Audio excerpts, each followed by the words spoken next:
Hello, everyone. Welcome. I am Briar Harvey. This is the Neurodiversity Media Network. And today we are talking about how to have hard conversations, y'all. I am joined by the spectacular Dr. Melissa Bird. And today we're talking about nuance and non-binary thinking. And I think this is maybe the most important part of this conversation. I think so. How to come to a conversation without having to be right. Right? Mm-hmm. How to participate and hear what other people are telling you without having to win. It's big stuff and it's hard. So let's talk about it. I have to tell you that of all the conversations that we've had so far and all the ones I'm sure we have yet to have, this one is the one that lights me up the most. And I think, honestly, it's because I used to be so entrenched in this all or nothing, win or die, either or way of thinking, that if you can't be 100% with me on every single thing that I believe, you are nothing. And I cannot express enough how full and rich my life is now that I have given that up. That the idea of realizing that life is not all or nothing. It's not a zero-sum game. And most of the things that impact our lives directly are not a zero-sum, all or nothing endeavor. Things are very messy and muddy. And sometimes things aren't really clear until you're there. And I feel like for so many of us, we actually muck about in the messy middle. And with I would say in the last 20 years, with the advent of social media and these little computers in our hands and just this access to so much stuff, we've forgotten the fine art of debate. The issue is and will always be that if you turn disagreement into the enemy, then you have already lost. Yeah, I think that profoundly what we are missing in dialogues, and this has come about from you and I having many conversations about how scary it is that people are unwilling to engage in nuanced, delicate, touching, vulnerable conversations about things that are really complicated and difficult. And I have practiced this publicly online for years with my friend Amy Wolf, who in the very beginning of our relationship, we met in a ballroom because I was speaking and she was speaking, and I was live tweeting this event. This is like I think it was 2017, because it was right when I first moved to Oregon. And we were the only two people in the room, in this huge ballroom. And I just went up to her and said hi to her and, asked her why she was there. And one of her girls was with her daughters, and we started talking, and I was like, we should go to lunch or something, because I really liked her. Like, I was like, we should totally connect, have coffee or something. And she looked me up online, and I had posted something about Planned Parenthood, about how awesome Planned Parenthood is or something. And she tried, this is how she tells the story. And the reason I'm telling this is because I think it's really important to this conversation we're having. She says, I tried to unfriend you because there was no way I was going to be friends with a supporter of Planned Parenthood. And God told me, no, you have to be friends with her. And I was mad. That's what Amy says. I was not happy about this. But she's a very, very deep Christian conservative woman. And I didn't know that. And so we go to lunch and she's just freaking out because she's sitting, she's like, I'm sitting with this heathen, right? This outwardly bisexual, pro-choice feminist. I wasn't going to church yet. And so she's like sitting with this heathen, right? But it turns out we just love each other. Like we are so connected, spiritually connected to each other.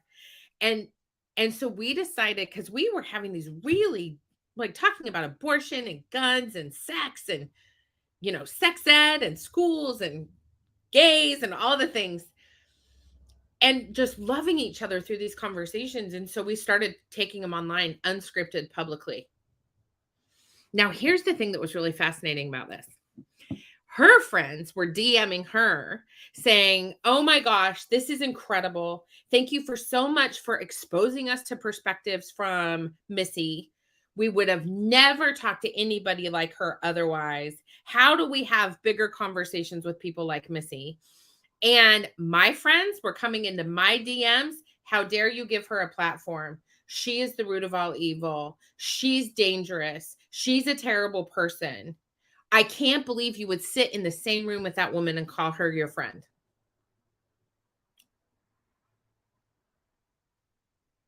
And Amy couldn't believe it. She's all, what? And I'm all,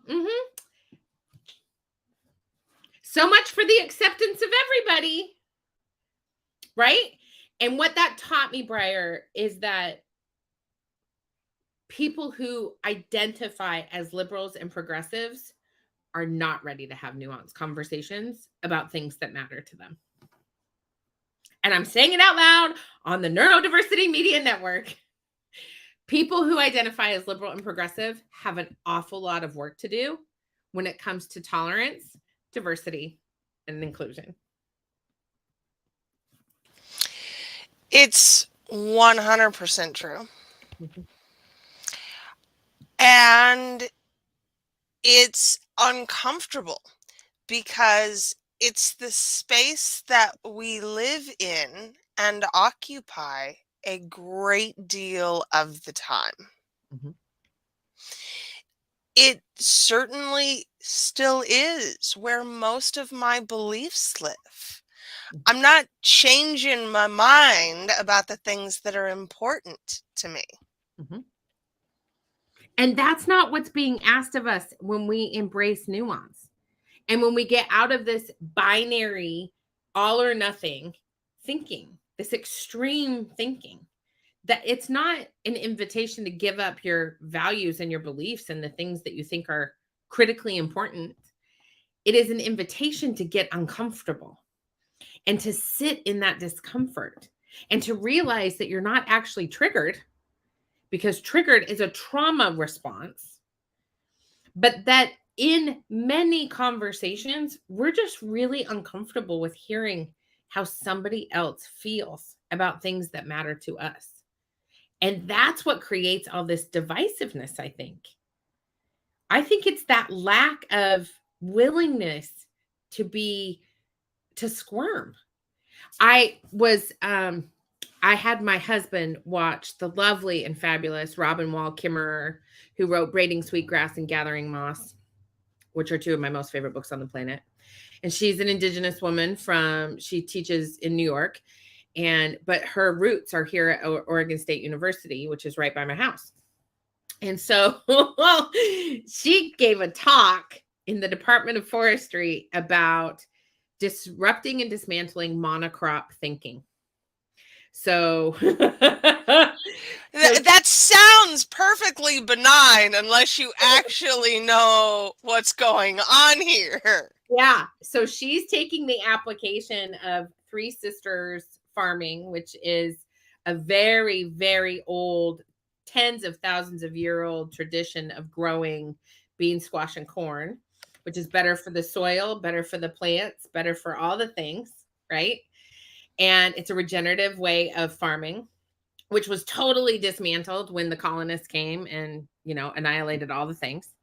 But she's talking about how in this talk, she's talking about just completely getting rid of monocrop thinking, that there's only one way to think about the earth and about the forests and about the plants and about nature and the waters and the land. And I was watching my husband visually squirm because she is completely disrupting white supremacist masculinity in this conversation. And it is, I mean, he was like, I was like, are you okay? He's like, ugh, like, what's happening? And I was like, I think she's hitting on some buttons. And he was like, I don't know if I can get through this. And I was like, oh, you're getting through it.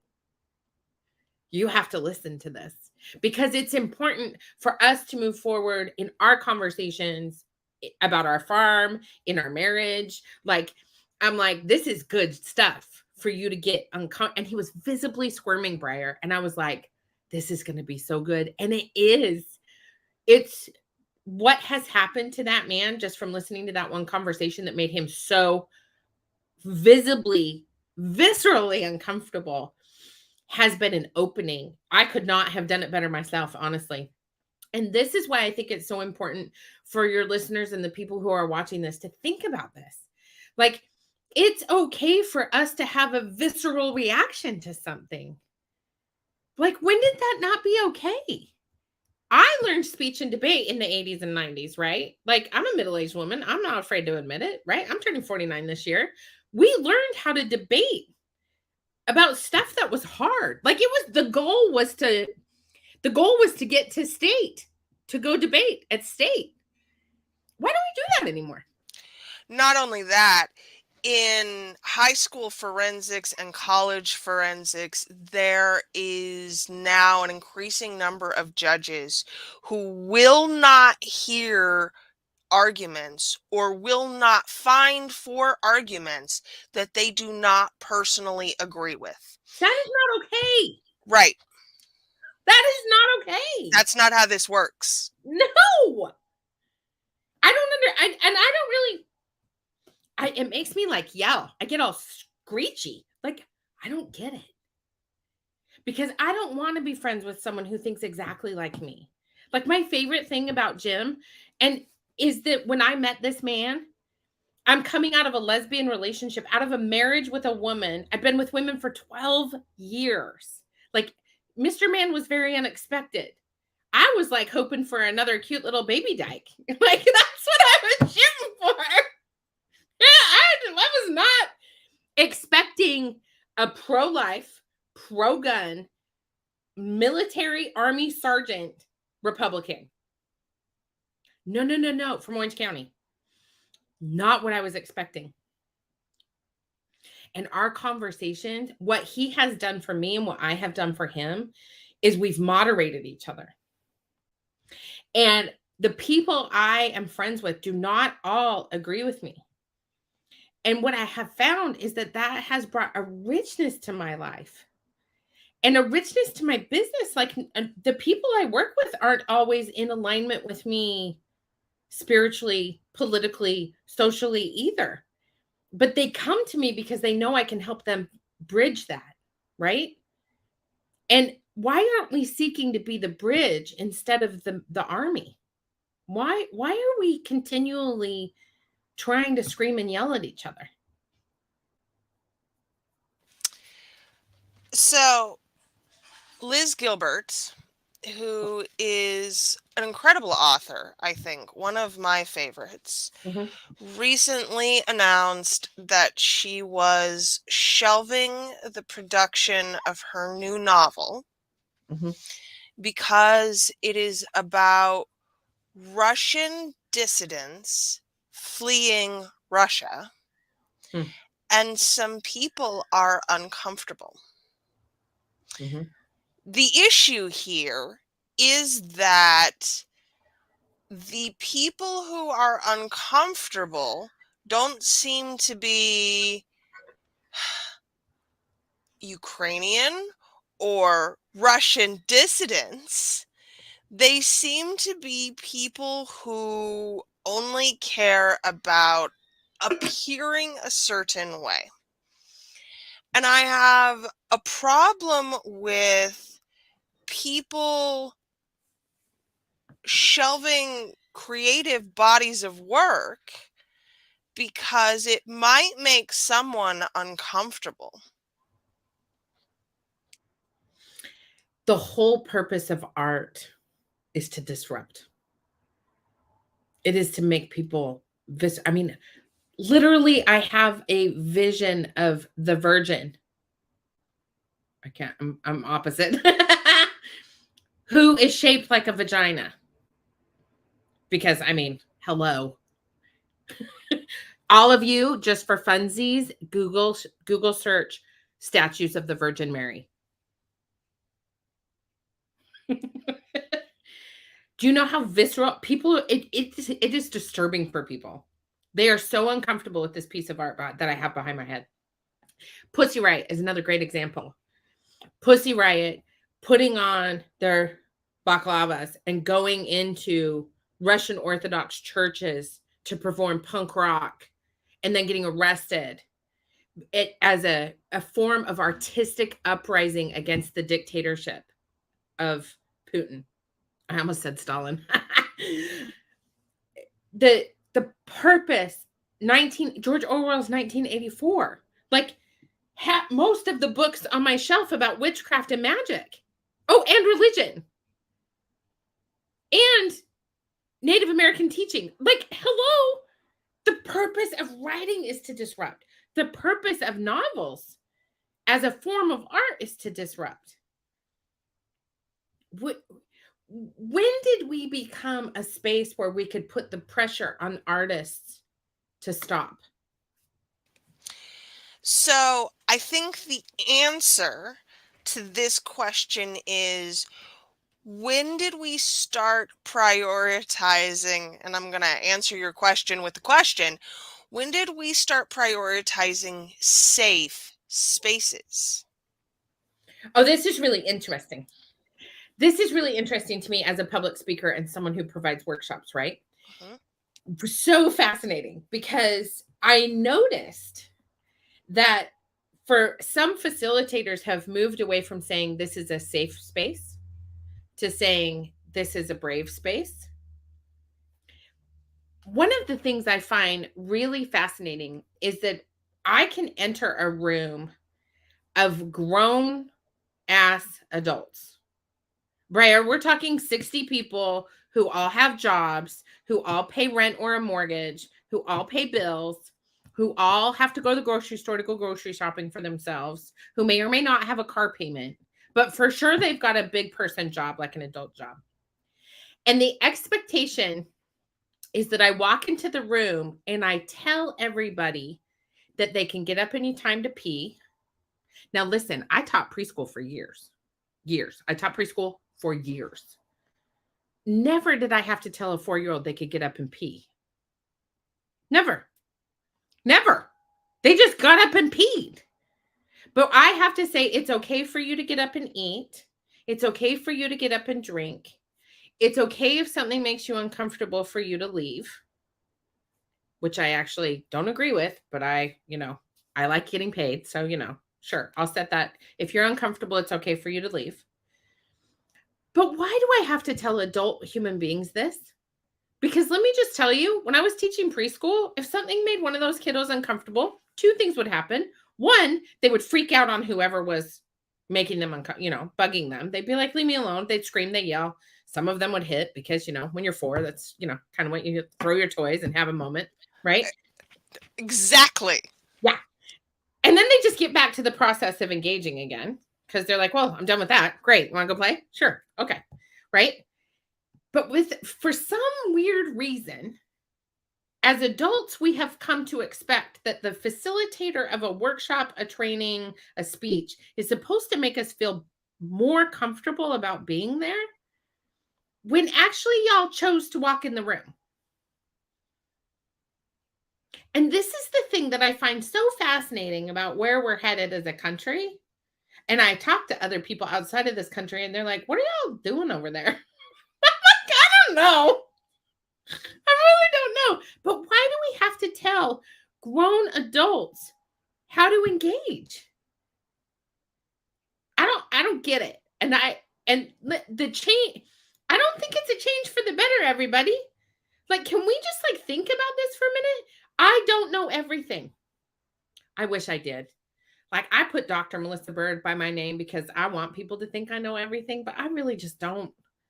I don't know everything. And in fact, I want you to teach me more of things. I want to understand more of things. I want to have deeper, more robust, more beautiful conversations about all of the issues that affect all of us. I don't want to hyper focus on the fact that I'm a member of the LGBT community. I don't want to hyper focus on the fact that I am a woman.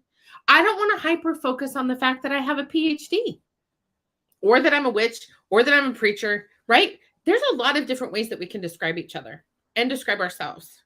I want to be the entirety of this big giant mess. I I don't know think where I went with that, but there we go. that we have a choice here. Are we our affinity groups, or are we part of the human race? So Are yes. Are we humans being? This is something that has really been coming to me a lot lately. But like, I've been dreaming about it. I've been writing about it. I think I just wonder what would happen if all of a sudden we just all became humans being. Human beings being. Like what would happen if we recognize that we are all part of these identities, for sure. And I love all of my identity. I love everything about who I am, which is also quite refreshing. What a lovely place to be in, by the way. For all my messiness, I love how messy I am. Sometimes I'm really destructive and loud and angry and mad. And sometimes I am tender and juicy and squishy and lovely and like all the things. Like, what if we could just be humans being? Like, if we could just engage in the action of being present. What would change for all of us if we stopped yelling at each other and just were present in the mess? so how do we get to be okay with being in the messy middle?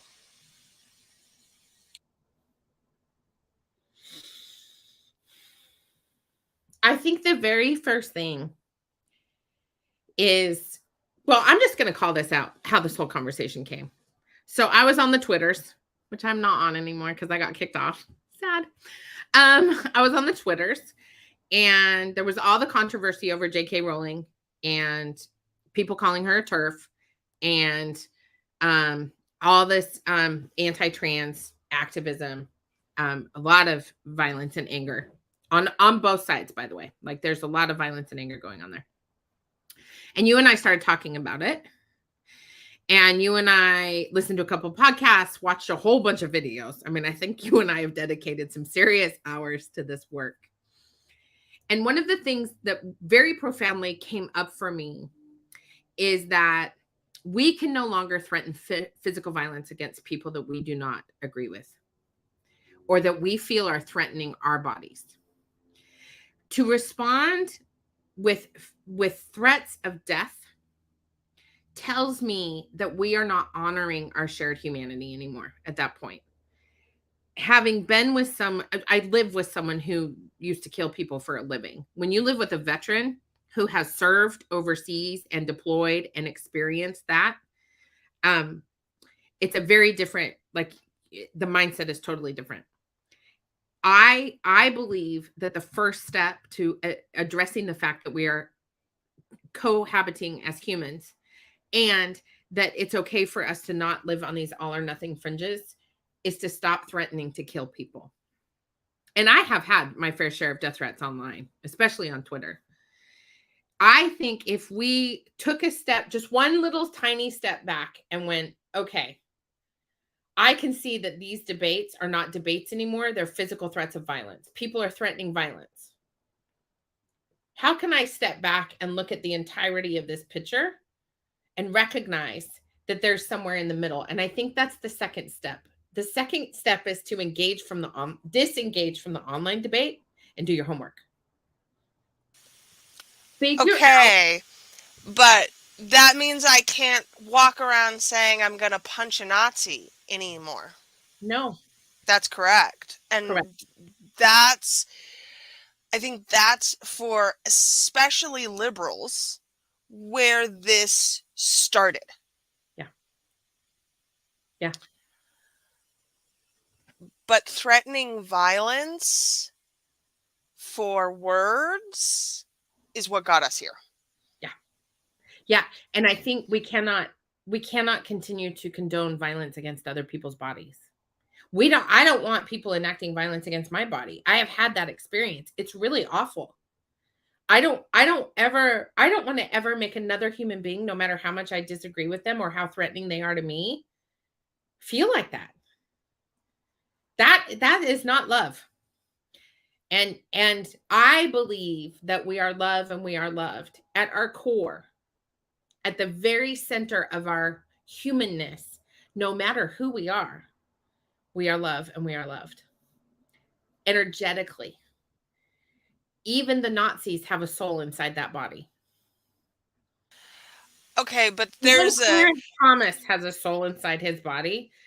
I'm unclear what his life lesson is, but boy howdy, do I hope he figures it out. the step though from punching Nazis to Nazis are love is rough. That's not what I'm saying. I I know. Right. What I'm saying is part of the reason there is so much hate and racism and violence, and I'm saying this as a Native American person, part of the reason for that is because we immediately go to violence. We don't allow ourselves to think, where did I get these messages? How did I learn this information? Whose legacies am I carrying? Where did I think that feminism is supposed to be angry and violent? How did I get that message? Right? Like, That's certainly not what I got from Bell Hooks or Germaine Greer or any of the great second wave feminist authors. it's not about violence. It's not about Not. hate. It's not. It's about connection and seeing our shared humanity and understanding that we all have views that are shaped by our upbringings and our ancestry. And can we change our minds? Oh, hell yeah. But we're not going to change minds if we're screaming and yelling and fighting. And threatening violence. Yes. Because if I feel as though my safety is impacted, I am not going to be open to listening to anything that you have to say. No. Same goes for Nazis. Because it's all about their safety. And That's they think they're unsafe. literally. They think they're unsafe because of people like me. Mm-hmm. Mm-hmm. Yeah. Uh-huh. So, right. How do we pull this back from the brink? I think we have to acknowledge our fear is sometimes misplaced.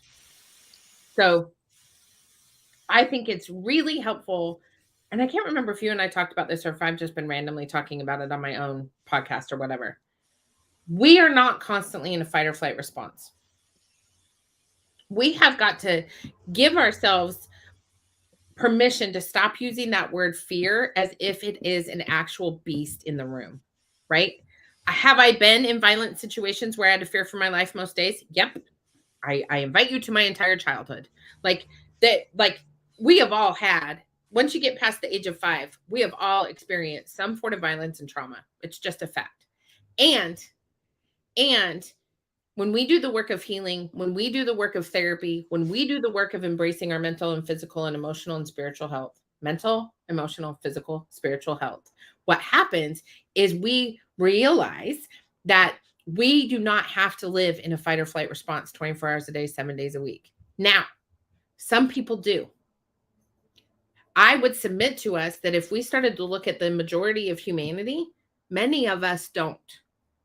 And we've got to give over to this idea of releasing the fear so that we can start to talk about healing. And, I was very nervous to talk about this, Briar. It actually makes me almost physically cry. And then I started reading the words of Martin Luther King that people don't read once a year. I started reading the words of bell hooks and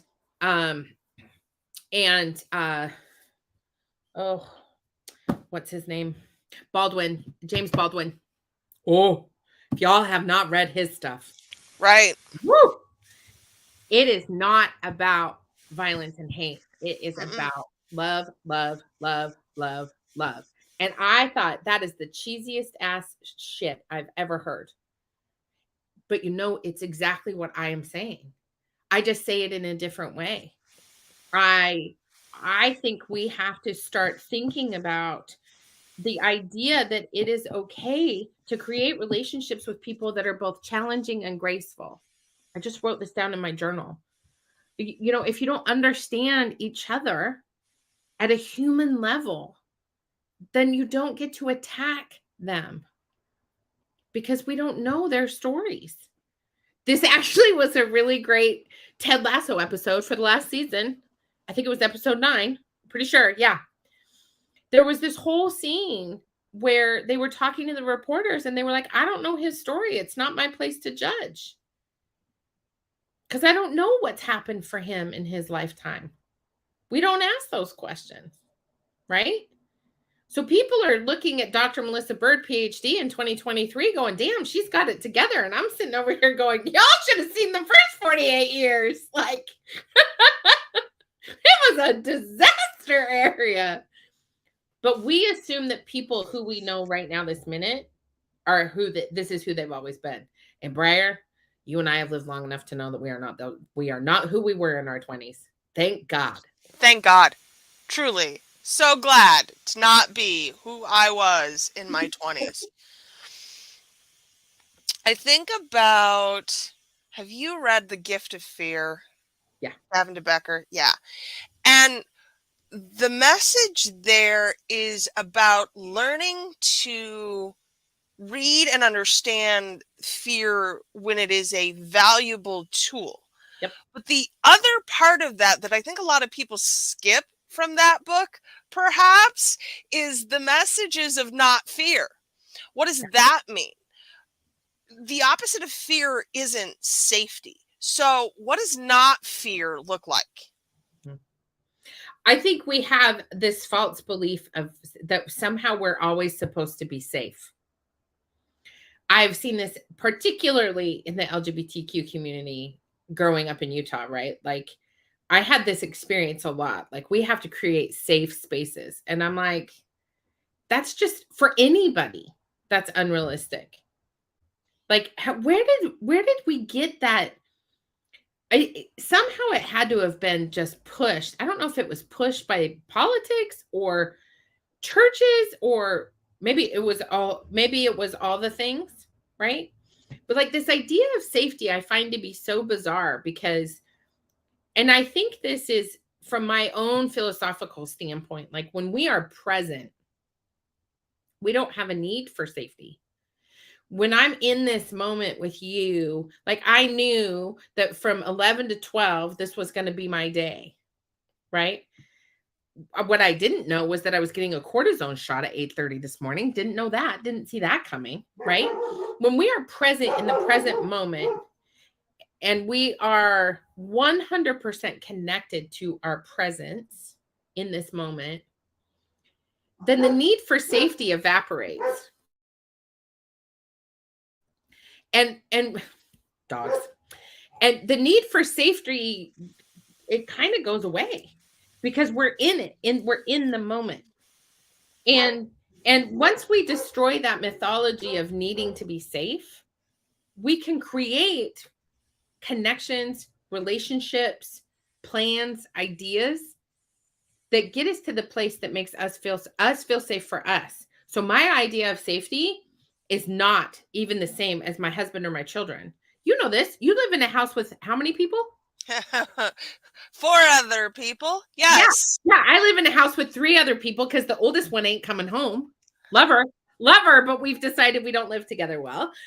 You know, like each one of us has a different idea of safety, and we're supposed to be a nuclear family. Oh, come on. Like, if we acknowledge that all of us have a different level of safety, then we acknowledge that safety is actually, maybe it's just a construct.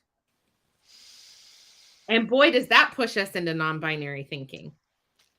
I think truly the most effective thing I learned in EMDR from my therapist was the idea of, well, what if I am safe right now?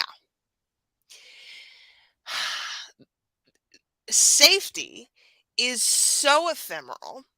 It Yeah.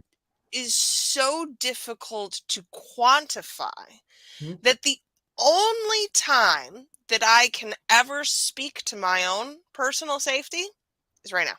That's it. Yeah. Not tomorrow, not No. yesterday, not at any point along the way. What if I am safe right now? But the other side of that is well, isn't that a relief? What if I'm safe right now? Well, what if I am? Look at how great it is. I think that this really is, I think what you're bringing up is such an important piece of why so many people who are able to invest in mental health, like a good therapist, benefit so well and do so well. And I think this actually speaks to the mental health crisis we have in this country. You want to talk about a pandemic. The minute someone has the capacity to do EMDR and do good therapy, most of this all or nothing binary thinking goes away because you disrupt those brain synapses of terror and fear. And I spiritually, from a very spiritual perspective, I wonder if that's why we do have a mental health crisis in this country, because we don't invest the time and the energy and the resources into creating well-trained therapists who have the capacity to do that work for everybody. And I wish we did. I don't think healing is profitable. No. And No. being healed certainly is not Mm-mm. profitable. No, it's why I got out of being a clinician for in the field of social work, because it's a machine. I look at me. I'm just going today. It's a machine. And the social work machine is a disaster. And I don't think social workers should be doing clinical work. I think we're filling the gap, but the whole entire field of social work is bent on justice and action. And that doesn't make a good clinician. That makes a good activist. And it makes a good community builder. But we don't have a And system. that's important. Yes, we need that. And I want Absolutely. more social workers engaged in that kind of work, because that's really actually what we're trained to do. But I think we're filling that clinical need because there's not enough clinicians, right? And I also really wonder what would happen, Briar, if we stop trying to force people in these perfectionist boxes and just let ourselves just be. Like, maybe My that would prevent our need for all this mental health crap. So my question would be, and I can't answer this, but do we actually need more clinicians, or do we need clinicians who are willing to graduate, for lack of a better word, their patients, their clients? Do I really need to be in therapy for my entire life, or do I need it at certain points in time in my life to heal and then go back about my business? Yes. And that's not just therapy. I mean, yes to all of it, right? Right? Like this is where I think this is where white supremacy has done such a fabulous job. I feel truly what we did in this on this land is all these people came in and said, pull up your bootstraps, decimate everybody who's here. We have permission from the church to just annihilate all the humans. We know better. We're going to do it our way. And we're going to own people and we're going to kill people and we're going to just take it all. Right? And for the people that were here, we're like, huh? Like, what are y'all doing? Like, that's not how this works. Try it this way. And they're like, nope, we're going to do it this way. And if you don't like it, we're just going to kill you. I'm very much simplifying this, right? I think what you are bringing up, and then, you have all of the freed slaves who all of a sudden were like, okay, good luck. And they're like, huh? What? Like, what am I supposed to do here now? I don't know. I don't know why we thought any of that. I don't know why we in 2023 can't see that that's part of the problem, right? Like we're applying 2023 things to 1896. That's not helpful, right? I tell my kids this all the time. They're like, well, why blah, blah, blah. And I'm all, well, it didn't work that way in 1974, you guys. Like, that's just not, we didn't talk about this stuff, right? But I want to say, before I get too distracted, to your point, I feel so cheesy saying this, but I really think if we just had more compassion and love for ourselves, self-love, self-compassion, and love for other people, perhaps it would change the way we think about community, families, connection, friendship, neighborhoods, cities, counties, states, nations. If we just loved ourselves a little bit more, forgave ourselves just a little bit more, owned our imperfections, not as weaknesses, but as strengths, then perhaps, Briar, we would find a good therapist for that moment and then move on and then go back if we had to. Perhaps when we were responding to things like child abuse and gun violence and, violence against the LGBT community, perhaps if we were more forgiving of ourselves, we could be more forgiving towards each other. Personally, I think the primary issue here is that we are so inculcated in the belief that as Americans in particular, that we have it better than anyone else in the world, that there is nothing better than what we have here, which allows us to have conflict with each other instead of attempting to overthrow the owner class. But the 99% of us who don't benefit from that system end up fighting each other instead. We're just eating our own. Mm-hmm. It's just what we do. Mm-hmm. While we're scrabbling to try and get to the top, to get to that correct. 1%, because we bought the lie. Mm-hmm. Mm-hmm. And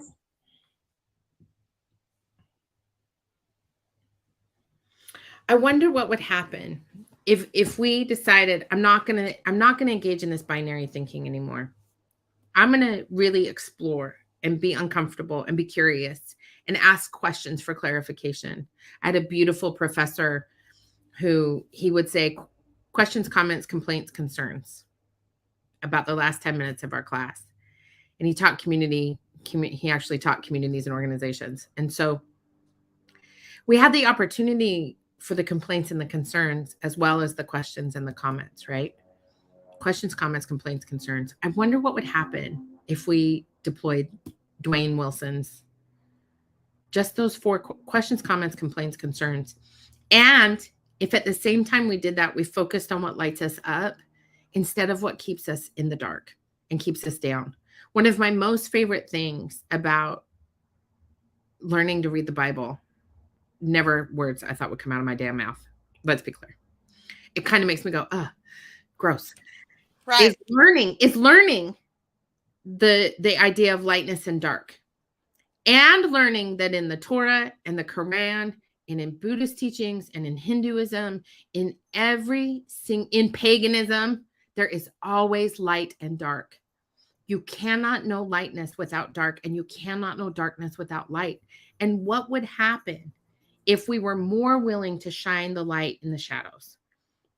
What would happen if we asked people questions and we were curious about why they think that way, why they behave that way? Where did you learn that from? How did you come to believe that that is the absolute truth? Because let me tell you, Briar, there are some things I used to think were the absolute damn truth. One of them is that there is not a cold day in hell that God will love me because I'm a big old feminist queer. And guess what? It turns out I am love and I am loved, because that is the essence of the core of our humanity and our soul. Wow. And we have to be open to asking and answering those Mhm. questions. It's one of the most beautiful things I think about nuance. There's, the podcast Pantsuit Politics started out that way. The two women that started that talked about nuance, like nuance is their thing, because they just didn't want to yell at each other anymore. They wanted to be in sisterhood with each other and to care about each other. And I think we have to recognize the need for deep connection, deep sisterhood, deep brotherhood, deep otherhood. Like deep human connection is what we're craving. We are not craving the split apart. And it's okay. My teacher, my mentor said to me in one day, there is absolutely nothing on this planet that we have to control. And that is a dangerous sentiment to many people. And I brought it up in a training I was doing a couple weeks ago. I was like, there's literally nothing on the planet we have to control. And several people were like, well, I have to control my emotions. And I'm like, do you? Do you have to control your emotions, or can you allow your feelings to move through you and in you and around you and on top of you and below you? Do we have the capacity for self-love and self-compassion to allow those things to take place so that we don't end up hating ourselves and other people? How revolutionary is that? What if we stopped our self-loathing? Because self-loathing only perpetuates hatred towards others, because we want everybody else to feel as shitty as we do. Right. And that's the crux of it, right? If I'm miserable, then I am going to inflict that misery on everyone else. I can't help it. Misery is contagious. I Misery want loves people company, to baby. be in it with me. Yes. I it's important for us to choose the way we're bringing ourselves to the table. Yeah. That's the only choice we really get, is how am I coming to the table? Well, and we can keep fighting with each other. I mean, the human condition is war.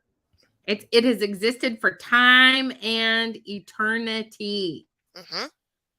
And I wonder if what we're being really invited to is to think about a different way. Mhm. And all the greats, the people we look up to, the artists, the disruptors, the creators, the preachers, the revolutionaries, they've all said that same thing. Ever since we started writing things down, they've all said the same thing. What if there's a different way?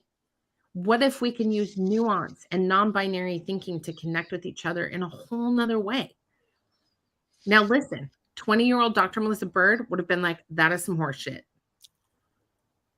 Whatever. I'm just going to go in and pump my fist and kick your ass. I'm going to take my steel-toed boots, get in a mosh pit, and try and beat up as many human beings as humanly possible, because it's not okay for me to do that in any other circumstance but in that pit. right? I watch it in my daughter. Put 14-year-old Gwendolyn Alice in a mosh pit, and that girl, she is violent. It is the human condition. But you know what's really incredible is that girl gets out of the pit, gives everybody a high five and a hug, and she's back to being cute little Gwen with her fairy, her fairy wings on, making beautiful art. Imagine if we gave ourselves some room in the pit to get it out and then went back to making beautiful art. Well, I think that's another problem that we have. We have no pits, right? We do not in any way allow for or make room for anger to exist outside of war. It's so fascinating because now you've got all these rage rooms where you actually can pay to break shit. And I'm sitting here going, go to Walmart, buy a pack of plates, and go to the dumpster behind the Walmart, throw them at the dumpster, make them all break, sweep it all up, move on with your day. That's what I used to do with my clients when I was a therapist. Because commercializing rage. Why are we paying for rage rooms? Right. Why can't you just take a knife and stab your own damn pillow and then go buy a new one? But seriously, I think that as we are wrapping up this conversation, the most important thing to me is that when you are paying attention to the vitriol online, I challenge everybody who's listening to this to pull yourself out of that all or nothing binary thinking and ask yourself, what is the nuance in this? Because I'll tell you, when you do that with really controversial stuff, it stops feeding the beast of hatred. And I really think that's what we're being called to do, is stop feeding the beast of hatred. Mm-hmm. I don't have time for hatred. None of us do. And I think truly part of the reason that I chose to build this, part of the reason we're having this conversation, is that it was really important to me to start asking those questions and then listening to the answers. Yeah. It's not about me here. It's not about me being right. It's not even about what we're building as an entity. It's about having the ability to ask questions and listen to the answers without any implicit bias. And that's a hard thing to do. It is a hard thing. And what if there is no right or wrong? Right. Because right or wrong says I'm trying to control some aspect of this conversation. Like, what if there just is?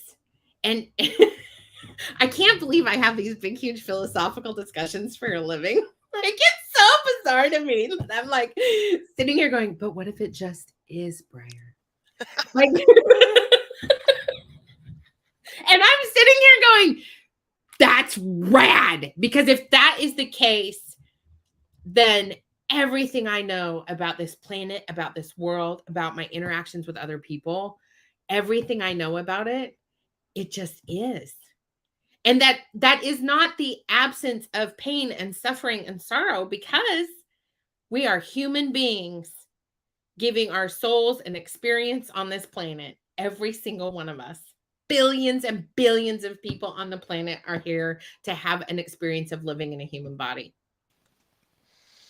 And we're going to screw that up 375 days to Sunday. Like, we are going to mess this up all the time. And that's rad.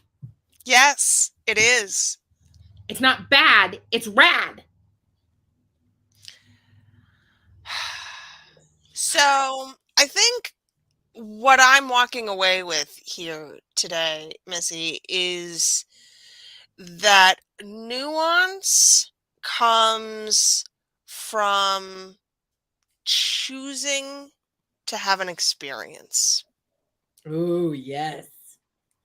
Yes. Mm-hmm. Choosing not to walk away from discomfort. Mm-hmm. Choosing to understand the difference between triggering and being uncomfortable. Mm-hmm. And the more that we can allow ourselves to be uncomfortable, the more we are comfortable, regardless of the situation. Yeah, because that creates compassion Right. for ourselves and for everybody else. Yes. Really good. So good. Really. Man, never gonna get tired of these conversations ever, ever. Y'all, if you have not yet subscribed to the Neurodiversity Media Network, you can do that at the neurodiversitymedianetwork.com. This is what we're here for. We're having these conversations. We are exploring the edges, and I want to do that with as much joy and compassion as possible. I think that we get to choose. I think that we get to occupy the space the way that we want to. Mm.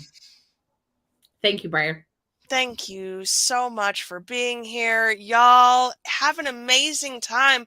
We will be back in 2 weeks. And what are we talking about? We are talking about how accessibility isn't enough. Like this one wasn't challenging or anything. How accessibility is not enough. Oof. It's going to be fun, y'all. It's good. Looking forward to it. All right, people. We will see you next time. Thank you so much for being here.